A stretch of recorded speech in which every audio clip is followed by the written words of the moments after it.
စနေသားသမီးကြာတာပရိသတ်သမီးတွေကျွန်တော်ပြောတာကိုသေချာနားထောင်ပါကျွန်တော်ပြောတဲ့ရရကိုသေချာလေးလိုက်လို့ပါ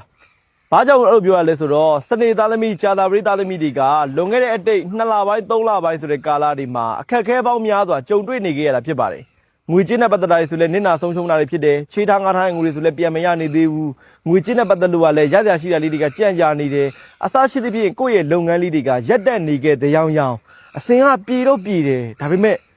အရန်ကြီးလည်းမဟုတ်နေပြန်ဘူးဒါလိုမျိုးအခိုက်အတန့်မျိုးလေးတွေ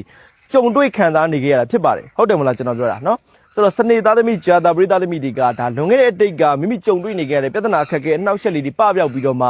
လုပ်ငန်းဆောင်တာကိစ္စရပ်တွေနဲ့ဆက်ဆက်ပြီးတော့ပုံမအဆင်ပြေလာစီဖို့အတွက်ငွေဝင်လာစီဖို့အတွက်ငွေကြေးလက်လာပါပွင့်လန်းလာစီဖို့အတွက်ဒီရတရားကိုမိတ်ဆွေတို့မဖြစ်မနေလောက်ကိုလောက်ဖို့လိုပါတယ်ခင်ဗျဒီအတွက်ကြောင့်စနေသားသမီးဂျာတာပရိသတ်သမီးလွန်ခဲ့တဲ့အတိတ်1လပိုင်း2လပိုင်း3လပိုင်း4လပိုင်းဒီကာလတွေအတွင်းမှာအခက်အခဲတွေကြက်တဲ့စင်မပြေလေးတွေနဲ့ကြုံတွေ့နေကြရမယ်ဆိုရင်ဒီရတရားကိုတေချာလေးမဖြစ်မနေလောက်ကိုလောက်ဖို့လိုပါမယ်ဖန်ခွက်လေးတစ်ခွက်လိုပါတယ်ခင်ဗျဖန်ခွက်လေးတစ်ခွက်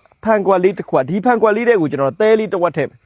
တဲရကြတော့တန့်နဲ့တဲလေးဖြစ်မှရမယ်ကျွန်တော်လမ်းဘေးကနေတဲကျုံပြီးတော့မှဖန်ခွက်တွေထည့်လိုက်တာမျိုးလုံးလို့အဆင်မပြေဘူးတဲတန့်တာလေးအနှင်းငယ်ဖန်ခွက်လေးတစ်ခွက်ထဲမှာထည့်ပါအဲ့ဒီဖန်ခွက်အပေါ်ကနေထီးပြူတွေစိုက်လိုက်မှဖြစ်ပါတယ်မျက်လုံးထဲမှာမြင်ရောင်မလားတော့မသိဘူးပေါ့နော်ဖန်ခွက်လေးတစ်ခွက်တဲရတစ်ဝက်ရှိမယ်အဲ့တဲတွေကိုကျွန်တော်တို့ကဒီမှာထီးပြူလေးတစ်လက်ထီးပြူဆိုတာထီးပြူတေးလေးနေဖျားရမှာရောင်းထီးပြူတေးလေးတစ်လက်စိုက်လိုက်မယ်နော်ထီးပြူဆိုတဲ့သဘောတရားကောင်းမွန်တဲ့ဟိုဒီပြထီးပြူဆိုတဲ့သဘောတရားတိုးတက်တယ်ဒီလိုပုံစံမျိုးတွေစောင့်တယ်ပေါ့နော်ဒီတော့ကျွန်တော်တို့ကဖန်ကွက်ဆိုတော့တနေ့နဲ့ကြာတာဘရိနဲ့မိတ်တက်ကြတယ်ထီးပြူပေါ့နော်ကောင်းမွန်တဲ့တက်တွေကြပါတယ်ဆိုတော့ဒီအတွက်ကြောင့်မလို့မိတ်ဆွေတွေတွေကဒီထီးပြူရတရားလေးကိုပြုတ်လုပ်ပြီးတော့မှကိုယ့်ရဲ့အိမ်ဦးကန်းတနေရာလေးမှာထားပေးပါသို့မဟုတ်ကိုယ့်ရဲ့အိမ်ကဖျားကန်းတနေရာလေးမှာထားပြီးတော့မှလုပ်ငန်းလက်လာပါပွင့်လန်းပါစီဆိုတဲ့အကြောင်းလုပ်ငန်းတိုးတက်ပါစီဆိုတဲ့အကြောင်းငွေကြေးလက်လာပါပွင့်လန်းပြီးတော့မှကိုယ့်ရဲ့လုပ်ငန်းဆောင်တာကိစ္စရက်တွေအပြန်လဲအဆင်ပြေ